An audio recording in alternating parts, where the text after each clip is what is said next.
Hi, I'm Herb Gross, and welcome once again to Gateways to Mathematics, where today our discussion will be on Module 7, which is the fourth of 5 segments based on rational numbers. The particular topic that we're talking about today will be called decimal fractions, and it will be the topic of both this module and the next module. On the way into work today, I picked up a newspaper, and a column, a syndicated column, is called Today's Chuckle. And Today's Chuckle said, the man that said that marriage was a 50-50 proposition either didn't understand women or he didn't understand fractions. Now, I don't mean this in a sexist way of any sort. What caught my eye in this little piece of humor was the phrase 50-50. 50-50 signifies equal. But if things are equal, why not say 1-1 or 7-7 or 29-29? Notice that the phrase 50-50 basically comes from the concept that led to percent. See, on a scale of 100, 50 would be halfway. See, we don't say 5-5 or 500-500, we say 50-50. On the other hand, we do use other powers of 10 in discussing certain probabilities. We'll talk about we're batting 1,000. We don't say we're batting 10 or batting 100, but we're batting 1,000 when we're doing very well. And if something has a very small chance of happening, we say there's what? 1 chance in a million. And if we're referring to certain other things, we sometimes refer to someone as being a 10. And when we say that someone is a 10, on a scale of 100, 10 wouldn't be a very impressive score. So usually when we use the term a 10, we mean based on a scale of 10. And so what I'd like to do today is to show how we try to generalize the concept of percent to carry through to all ratios involving powers of 10. So let's go over to the board and take a look at what we want to talk about today. See, I call today's lesson per powers of 10, and if that sounds like a heavy phrase, remember last module we talked about percent, and cent is what? 100, and 100 is the second power of 10. See, now we're going to talk about per 10, per 100, per 1,000, per 10,000, and let's take a look how this looks. Let's suppose you got back a test and you scored 80%. What does that mean? Percent means per 100.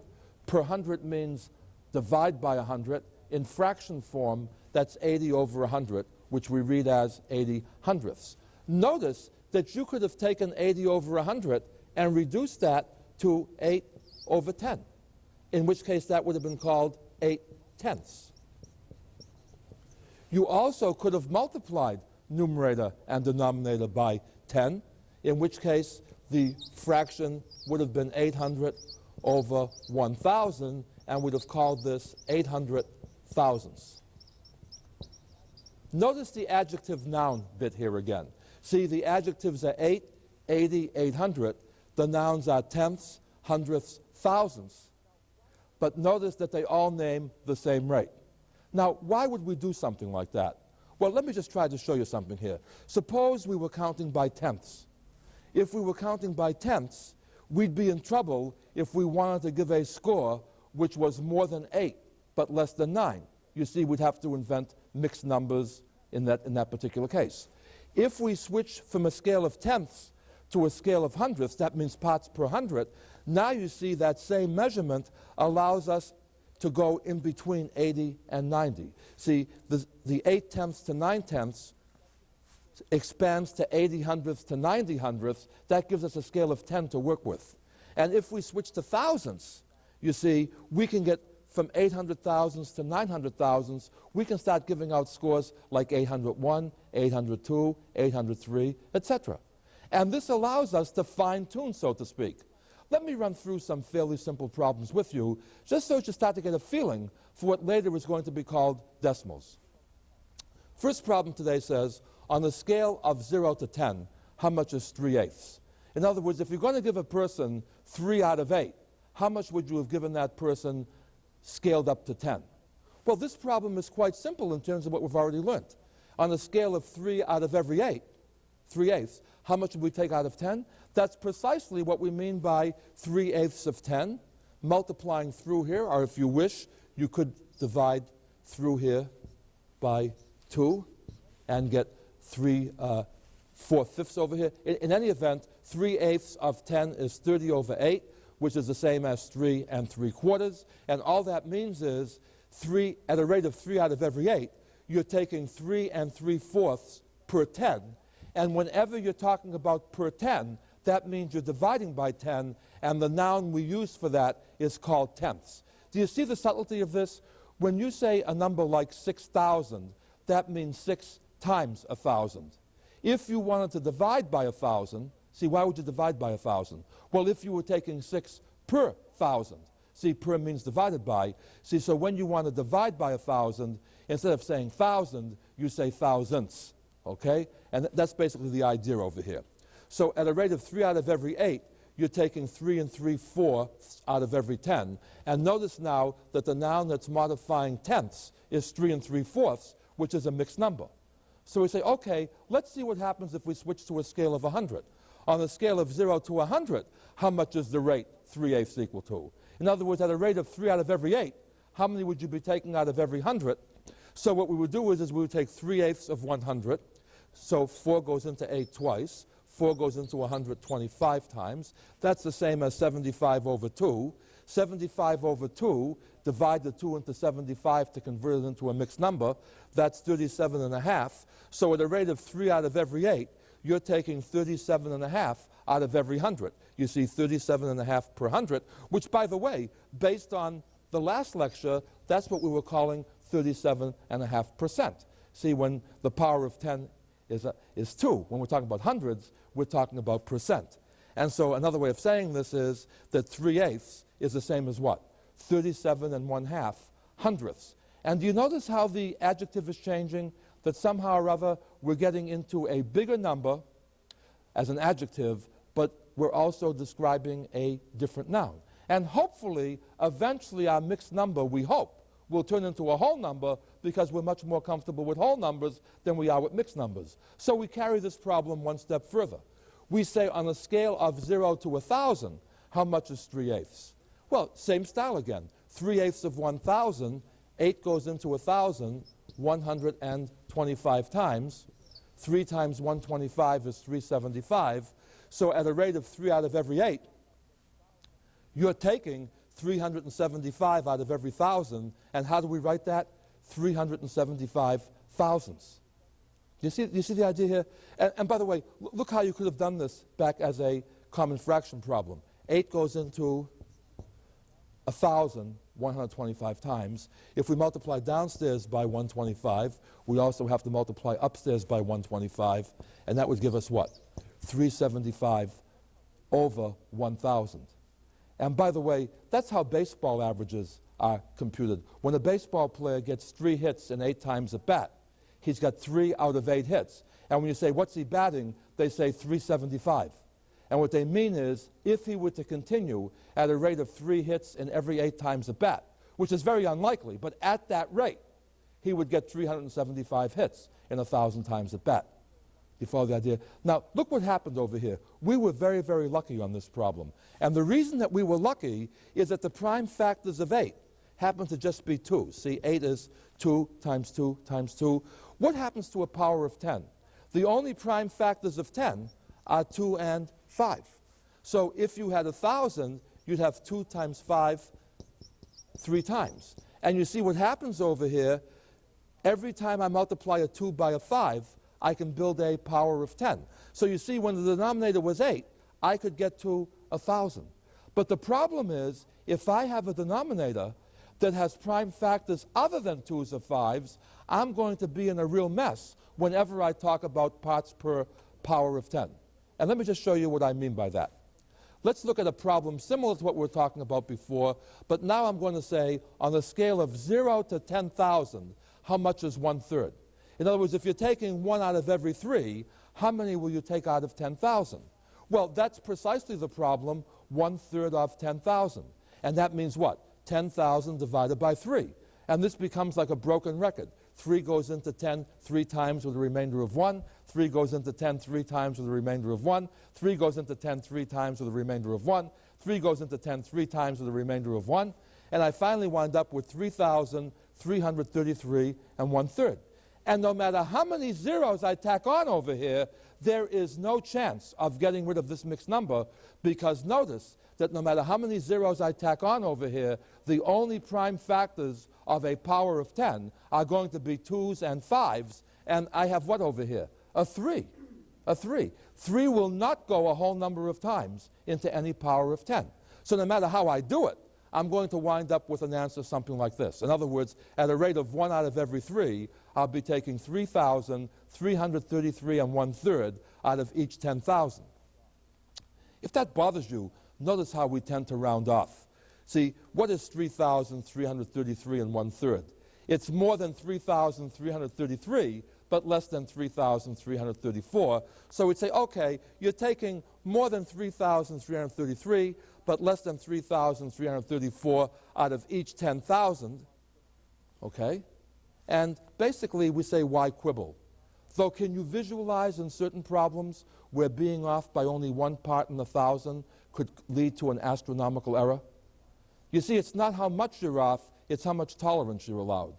If you're measuring the difference between 2 towns and you're off by 6 feet, no one really cares. In other words, if you say it's 10 miles, the guy says you were wrong, it's 10 miles, 6 feet. We round off to the nearest foot. If you're doing brain surgery or a heart transplant and you're off by 6 feet, you got the wrong body.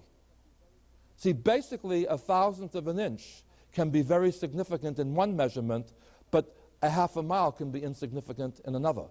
That's something we're going to have to get into in more detail when we get to the applications here. And all I wanted to bring out by this is to show you where Module 8 will come in. You see, for the time being, we are going to look just at rates in which the denominators are basically powers of 10, so that have factors which are either 2s or 5s, so we don't get into the problem of trying to get an exact number of hundredths or thousands or 10,000s in the case where it can't be done. And with that in mind, let's take a look and see how we handle something like this. What I call this is place value expanded. You see, when we originally had place value, you started with the 1's place, then you got the 10s, then you got the hundreds, okay? And how did you get from one place to the next? You kept multiplying by 10. See, you're multiplying by the powers of 10 this way. And that was when you assumed that 1 was the smallest possible denomination. But now suppose you wanted to talk about parts per 10, parts per 100. Let's see if we can construct this. You see, if reading from right to left we're multiplying by 10 every time, then to divide by 10 must mean if we read from left to right. Let's just check this thing out. If we divide by 10, 100 divided by 10 is 10. 10 divided by 10 is 1. By the way, dividing by 10 is the same as multiplying by 1/10, and multiplying by 1/10 is the same as taking 1/10 of. See, 1/10 of 100 is 10. 1/10 of 10 is 1. What's 1/10 of 1? 1/10 of 1 is 1/10. 1/10 of 1/10 is 1/100th, etc. You see what's going to happen? Just as the powers of 10 appeared over here, now the powers of 10 are going to occur in the denominator with the numerator being 1. That's the easiest way to remember this. But watch how it preserves place value. Notice that since we kept dividing by 10 as we went from left to right, as we go from right to left, we're going to be multiplying by 10s. And that means that just like with whole numbers, 10 of any denomination will be 1 of the next denomination. And if it makes it easier for you to visualize, think of this in terms of money. See, 1/100th of a dollar is a cent. 10 cents make 1 dime. 1 dime is 1/10 of a dollar. In fact, that's where the word dime comes from. It's a corruption of the word decimal. Now, watch what happens over here. Suppose I make a chart. Something new has happened here. In the past, when we talked about place value, the smallest denomination we had was 1. Now we can have what? Tenths, hundredths, thousands, 10,000s. So suppose I put a 7 in the thousandths place. As long as the denominations are visible, I can see that the 7 stands for thousands. In other words, 7 is an adjective, it's modifying thousands. If I take the chart away, how do I know what column the 7 is? You see, 7 is an adjective, but 7 what? 7 what? And the way we get around that is we introduce a second type of placeholder. Remember, we introduced 0 to hold the place of a denomination. Now we have to hold the place to tell us where the ones are. You see, no longer can we be certain that the digit furthest to the right is 1. So what we do is we take something called, it looks like a period, a dot, and we call that the decimal point. It's going to work, see, decimal is 10, and the point is going to separate the whole numbers from the fractional parts. In other words, when you see the decimal point, the digit immediately to the left of the decimal point will be the ones place, which means that the digit immediately to the right of the decimal point will be the 1/10th place. So let's see how this works. Suppose I say to you, write 0.07 as a common fraction. One little thing over here. Obviously, the digit to the left, see, I used the decimal point over here. The digit to the left of the decimal point is in the ones place. What is this digit? It's a 0. Well, why do I put it in there if it's a 0? I don't need it. It's a custom to write a 0 in front of a decimal point to avoid careless mistakes. You see, without the 0 here, you may wonder whether that was meant to be a decimal point or whether somebody put the pen on the board and made a mark that wasn't meant to be there. You see, when you see the 0 here, you say, why would the 0 be here if this wasn't a decimal point? But if it bothers you, you could write the thing like this. On the other hand, be very, very careful. The 0 to the right of the decimal point is very important because, you see, the first digit to the right of the decimal point is the 1/10th place.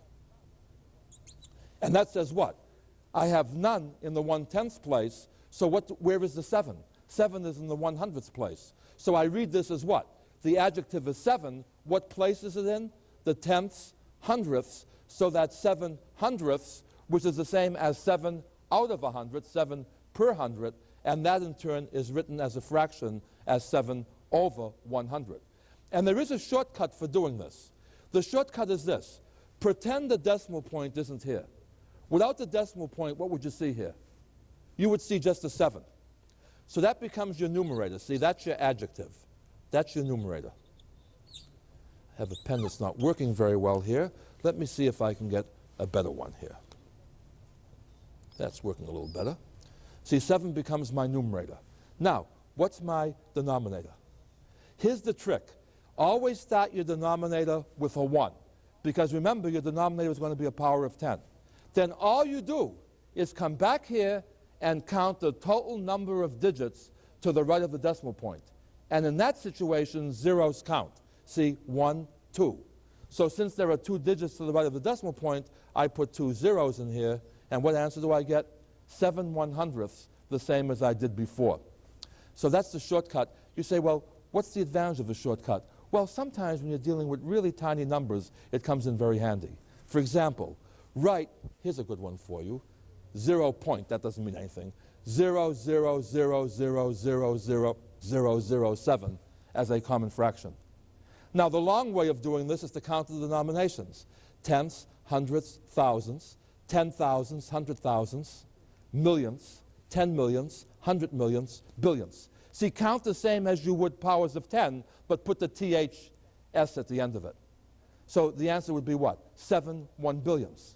And this gets messy as the places become more and more, but watch what happens over here. How many digits are there to the right of the decimal point? 1, 2, 3, 4, 5, 6, 7, 8, 9. So I annex 9 zeros. 1, 2, 3, 4, 5, 6, 7, 8, 9. And lo and behold, I have my 7 1/100000ths without even counting that hard. And what does this mean in more intuitive terms? 7 1/100000ths means you have 7 parts per billion. And do you notice that there's no decimal there? When I say 7 parts per billion, can you realize that this is a very small concentration? For example, compare 7 parts per billion with 7 parts per 100. Can't you see this is a much higher rate than this one? You see, 0.07 and 0.00000007, the 7 is still the adjective, but the noun that 7 modifies, be it 100 or a billion, is determined by the number of digits to the right of the decimal point. Let's go on and see how this is used. Just as we could treat mixed numbers as a second language, we can also treat common decimals as a second language. What should I mean by that? Suppose I said to you, how much is 0.03 plus 0.04? Well, what does 0.03 mean? Without the decimal point, you would see a 3. Since there are 2 digits to the right of the decimal point, it's 3/100ths, isn't it? See, tenths, hundredths, 3/100ths. 0.04 is 4/100ths. See the shortcut? The 4, and the denominator is what? Since there are 2 digits to the right of the decimal point, it's a 1 followed by 2 zeros. So now I've written this in terms of common fractions. What's 3/100ths plus 4/100ths? It's 7/100ths. And how do you write 7/100ths as a decimal?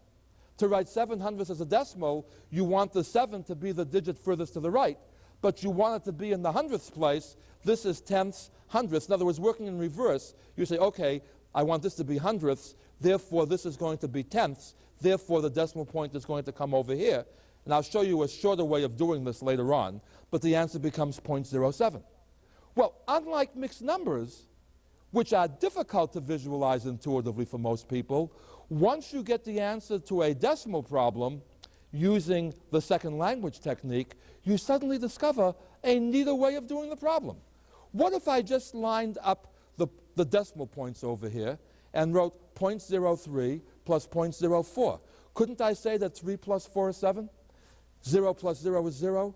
You see, as long as the decimal points line up. See, what's the 3 modifying over here? Hundredths. What's the 4 modifying over here? Hundredths. How much is 3/100ths plus 4/100ths? As long as 3 and 4 are adjectives modifying the same noun, 3 plus 4 is going to be 7. You see, notice that 0.03 is read as what? 3/100ths. 0.04 is read as 4/100ths. Now we're right back to our very first lesson. And my third crayon, I think. Just conspiring against me today. We'll just see what happens here. See, 3 plus 4 is 7, and what's the common denomination? Hundredths.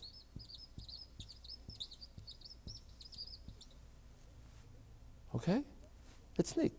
See, forget the decimal point. The decimal point just takes the place of the word hundredths, just like when you write 6,000 and you want to get rid of the word thousand, you have to put in 3 zeros. See? And by the way, whole numbers are special cases of decimals. I should point that out to you because it'll come in handy a little bit later. See, this problem says if we wish to, where may we place a decimal point in 27? See, what does a decimal point do? It helps you locate the ones place. Remember, the ones place is immediately to the left of the decimal point. In the number 27, where there is no decimal point, what's understood to be in the ones place? The 7.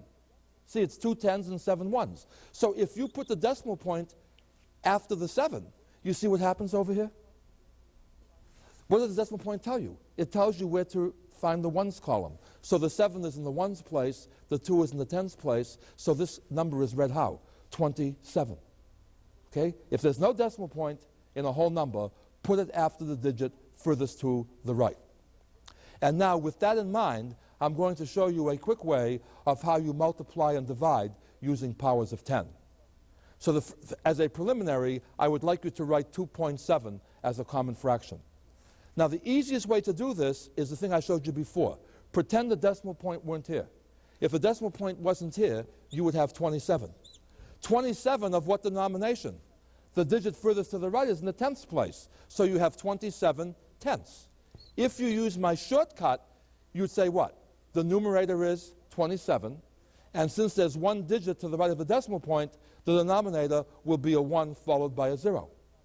By the way, if you have become comfortable with mixed numbers and they're now a second language for you, you're now bilingual, notice that 2.7 is the same as 2 and 7 tenths, 2 and 7 tenths, and as a mixed number, 2 and 7 tenths is what? 10 times 2 is 20, plus 7 is 27, is 27 over 10.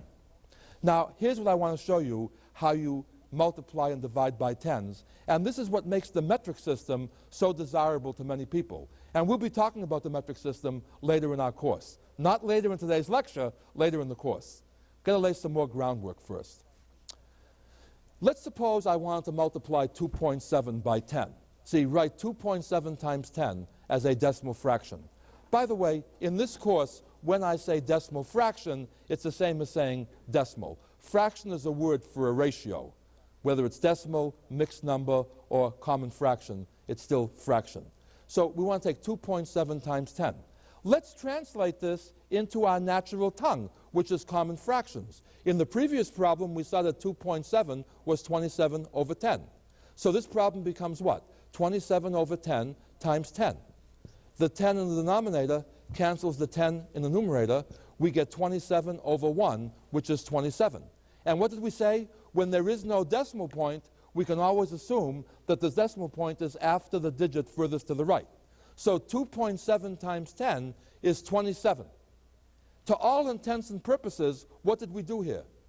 All we seem to have done is move the decimal point from being between the 2 and the 7 to after the 7.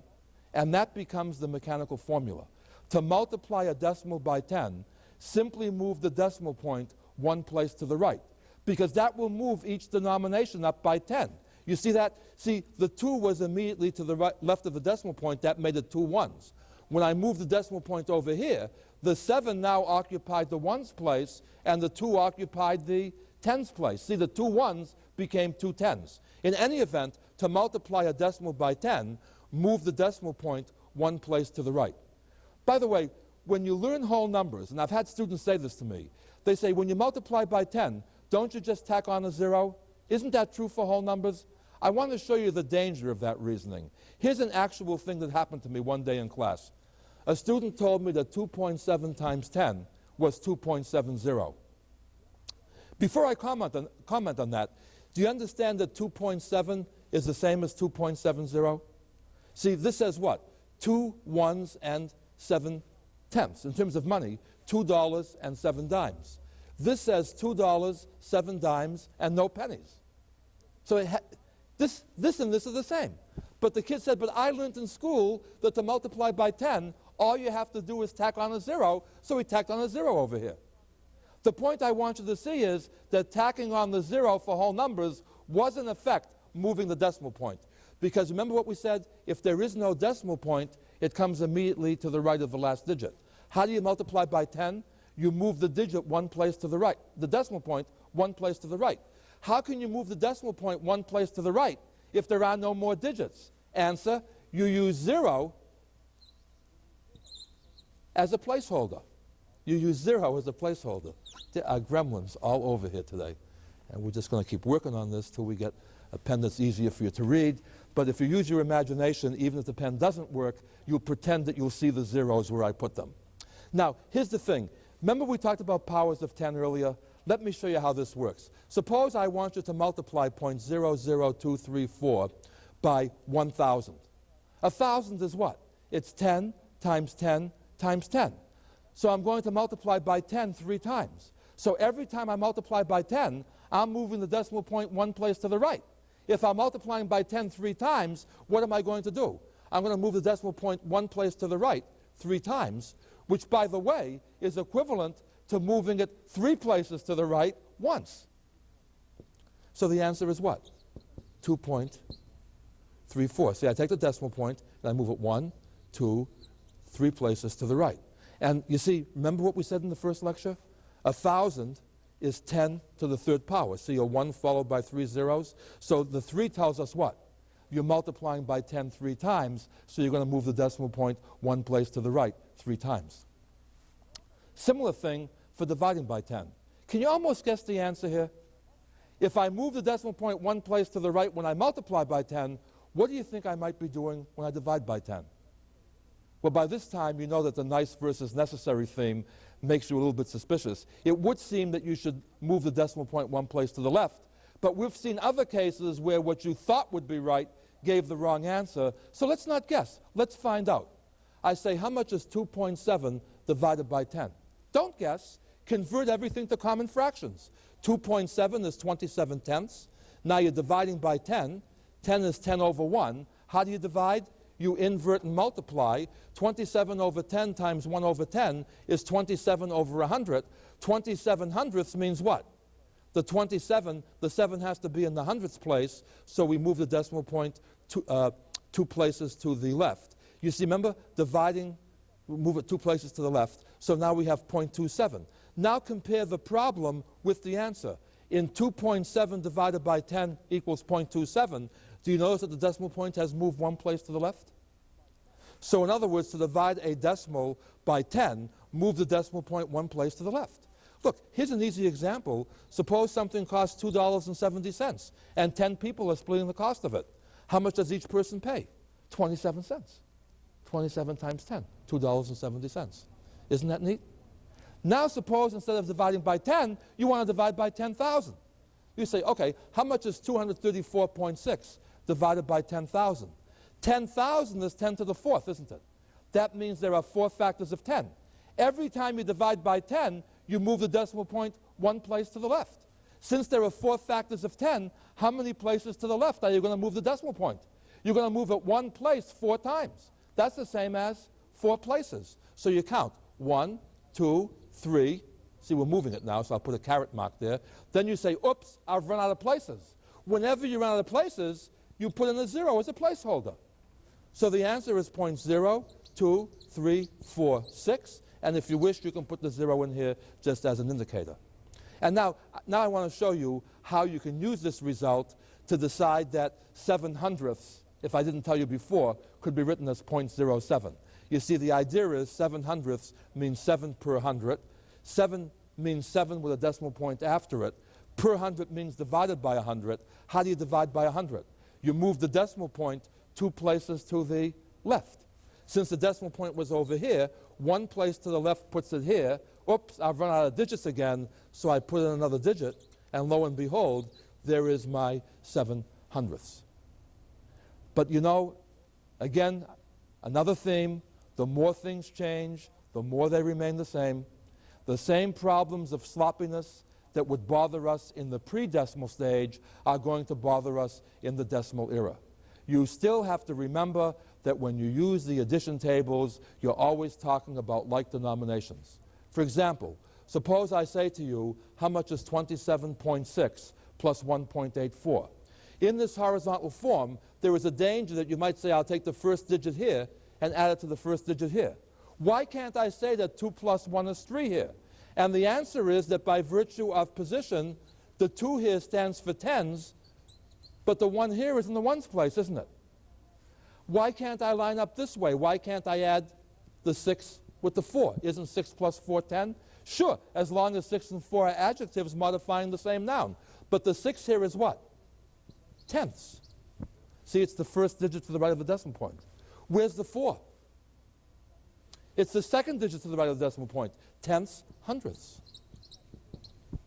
So it's 6 tenths and 4 hundredths. You can't add them. So what do? We use a calculator, which you're allowed to do in just a couple of more lessons.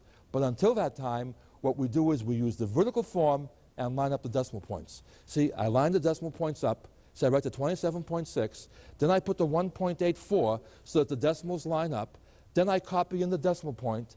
Then I do this problem the same as if it were whole numbers. By the way, to make this easier to read, I don't have to do this. I put the 0 in here. We'll check this thing out later mathematically, but 27.6 is the same as 27.60. In other words, this is $27.06. This is $27.60, 6 dimes and no cents. But we'll check that out. And what I want you to see is why this works. See, how would you read this number? Without the decimal point, it would be 2,760. And this number without the decimal point would be 184. But since there are 2 digits to the right of the decimal point, we would read this as what? 2,760 hundredths plus 184 hundredths. Since these are like denominations, can't I just add them? See, that's where my 2,944 comes in. But what's the noun? It's 2,944 hundredths. And hundredths means per hundred. Per hundred means divided by 100. And when you divide a decimal by 100, you move the decimal point 2 places to the left, and there's your 29.44. But you see the interesting thing here? If you understand whole number arithmetic, once you learn the meaning of the decimal point, you add decimals exactly the same way as you would add whole numbers, because as adjectives, the numbers still mean the same thing. Subtraction is slightly tricky in the sense that when I say to you, how much is 27.6 minus 1.84, that looks very much the same as the problem that we just did. But now, this is very tricky. Most people tend to say, who needs the 0, and they copy down a 4 here. Notice that a 0 is understood to be here. And so if you want to do this problem correctly, you're really subtracting what? 2,760 hundredths. From 2,760 hundredths, you're taking away 184 hundredths. You see, that 0 is really important here. And by the way, how do you check this? The check for subtraction is the same as it always has been. The number you're subtracting added to the difference should give you the number you started with. See, 0, carry the 1. See what I'm doing here? 7, 8 of 15, carry the 1. 5 and 1 is 6, and 1 is 7. 27.60, which is the same as 27.6. See, be careful. By putting the 0 here, the 2, the 7, and the 6 as adjectives never change position. They're still in the same place. However, if I put the 0 between the decimal point and the 6, do you see a dramatic difference? You see the 6 is still 6, but now the 0 is holding the tenths place, so this 6 now names what? 6 hundredths, whereas here it named 6 tenths. In terms of money, you certainly don't want to confuse $27.60 with $27.06. Okay? Let's just do one problem that way, just to show that we don't have to rely on money to do this. Let's just work it out by our second language technique. I say our 3.4 and 3.04 equal. They obviously aren't because the 0 here pushed the 4 into a new place. Let's just do this as a second language. 3.4 is 34 over 10. See, 34 tenths. That reduces, dividing numerator and denominator by 2, that reduces to 17 over 5. 17 over 5 can now be written as the mixed number 3 2/5. You see how each module feeds off the previous ones? Almost like life itself. Each generation learns from the previous generations, leaves a heritage for the future generations. Each module will learn from the past and leave a heritage for the future. So 3.4 is the same as 3 2/5. 3.04, see, without the decimal point, you see 304. 2 digits to the right of the decimal point, so it's 304 hundredths. 4 goes into both the numerator and the denominator here. That's the same as 76 over 25. 25 goes into 76 3 times the remainder of 1. So the answer is 3 1/25, which is similar, but certainly not the same answer. It does make a difference. And again, if you don't like to go through it this way, you can say what? 3.4 means 3 4 tenths. As a mixed number, 3 4 tenths can be converted into what? 10 times 3 is 30, plus 4 is 34 over 10. Enough for that, okay? Let's now do a multiplication problem. See, what I'm going to do in today's module is the first 3 of the 4 basic operations using decimals. I've already done addition and subtraction. I'm now going to do multiplication. And because division is nasty, because of that stuff about denominators having to have only 2s and 5s as prime factors, I'm saving that for Module 8. So in a certain sense, Module 7 and 8 could be viewed as one long module. Somehow, I just tend to like to always treat division differently from the other 3 operations, for 2 reasons. First of all, division is usually more important because it's related to rates. And secondly, for some reason or other, which we can't go into here, not because we can't go into it, it's just not worth it. It is a rather advanced topic, but from a mechanical point of view, division is usually the hardest to perform mechanically of the 4 basic operations, so I'd like to give you more time to practice that. So let's just finish off today's lecture with a little bit on multiplication. Suppose I say to you, how much is 3.14 times 2.7? I'm going to do something a little bit different this time. This time I'm going to show you the mechanical voodoo way, which I was taught, and never learned to understand, but I always got it right, because I was a good boy and did what I was told to do. If the teacher said you did it, I did it, because if I didn't, I'd get punished, not just in school, but at home. But that's a different issue. We'll talk about that sometime if it ever comes up. But let me just show you the mechanical way I was taught to do this. We were taught to write this as a regular multiplication problem, but to ignore the decimal point. In other words, the decimal point is in here, but you pretend it's not. And you multiply the same as if the decimal point wasn't in here.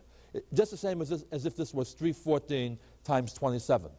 And you multiply this out the regular way. See, 8 carry the 2, 9, 21, 8, 2, 6. You add this up, you get 8,478. See if this sounds familiar to you.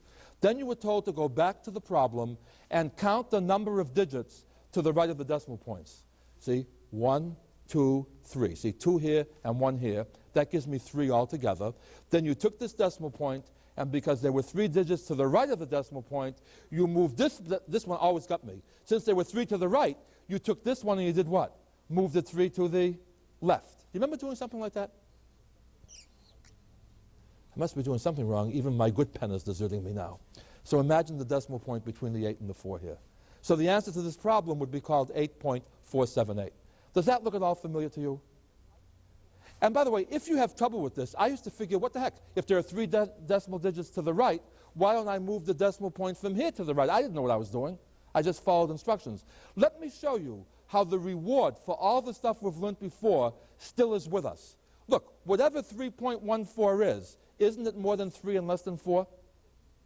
Whatever 2.7 is, isn't it more than 2 but less than 3? Again, think of this in terms of money if it bothers you. $3.14 is more than $3 but less than $4. $2.70 is more than $2 but less than $3. 3 times 2 is 6. I don't have to know decimals for that. 4 times 3 is 12. I don't have to know decimals for that either. Now, without even looking at this problem, what have I done? I've bounded it. I know that the right answer has to be what?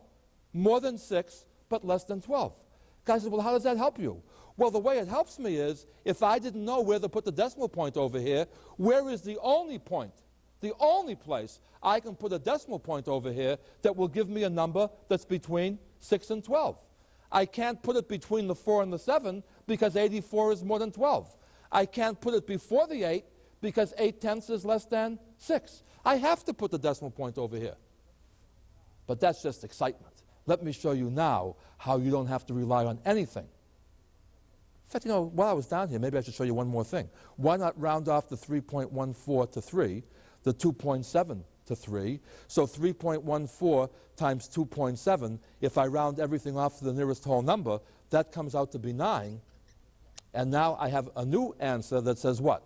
The right answer to this problem is between 6 and 12, but closer to 9. Okay? But what I wanted to show you before is, let's use our second language technique to solve this problem. 3.14 is what? Without the decimal point, that's 314. Of what denomination? Hundredths. You notice what's happening? I'm going to get a 0 in the denominator for each digit to the right of the decimal point. That's where this counting decimal points comes from. Let me just show you something here. What about the 2.7? Without the decimal point, it's 27. But what denomination?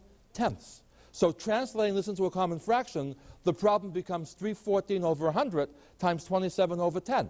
Now, how do you multiply two common fractions? You multiply the numerators and you multiply the denominators. Well, look, what are the numerators here? 314 and 27. That was why you multiplied. That was why you multiplied as if the decimal points weren't in here. That's where your 8,478 came from. But you also have to do what? Multiply the denominators. 100 times 10 is 1,000. How do you do that? 1 times 1 is 1. Count the number of zeros. You see where these zeros are coming from? 1 0 from each digit that was to the right of a decimal point. Now, how do you divide by 1,000 using decimals?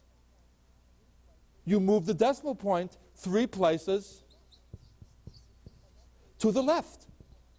And that's where your 8.478 comes from. So you can actually verify why these recipes you were taught before work. And see, it still works the same way. Suppose somebody says to me, how much is 0.00314 times 0.27? Without the decimal points, isn't it true that I'm still multiplying 314 by 27? That's still going to be 8,478. How many digits are there to the right of the decimal point? 1, 2, 3, 4, 5 here, and 2 more over here. That's 7 altogether. So what do? I move the decimal point 7 places to the left. But I only have 4 digits, so I have to annex 3 zeros take this decimal point out, that's 0.0008478. And if you want to see why that works, you see this number is what? 314 over a 1 followed by 1, 2, 3, 4, 5 zeros. This number is 27 over a 1 followed by 2 zeros, 1, 2, 3, 4, 5, 6, 7. I'm going to divide by 10 7 times, and that means move the decimal point 7 places to the left.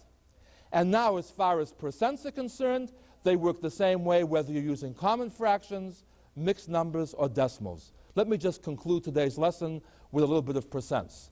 Suppose I say to you, write 0.7% as a common fraction. Percent still means per 100. So 0.7% still means 0.7 per 100. I can still multiply both numbers in a rate by the same non-zero number. I want to move this to be a whole number. I move the decimal point 1 place to the right by multiplying by 10. This becomes 7. So at a rate of 0.7 per 100, that's the same as saying you're taking 7 per 1,000. That's 7 over 1,000.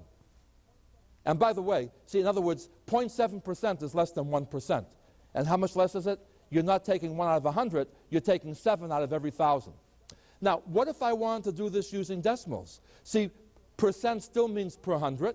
Per 100 still means divide by 100. How do you divide by 100 using decimals? You just move the decimal point 2 places to the left. So that means I have to put in 2 more zeros here. How do I then read this number?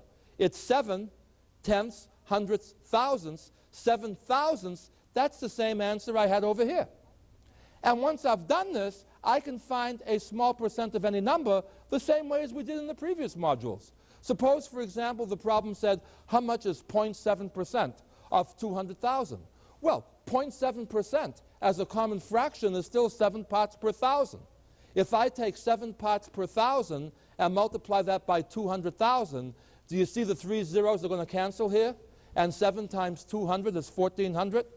And by the way, let me just point out one more thing here. If you're counting by thousands, 200,000 is going to be the 200th one you come to. And if you take 200 times, that's 1,400. And by the way, if you wanted to do this as a decimal, this is still what? Forget the decimal point. Just multiply the 7 by the 200,000. That would give you 14 followed by 5 zeros. Now there are 3 digits to the right of the decimal point here, none here, so move the decimal point 3 more places. There's your still 1,400.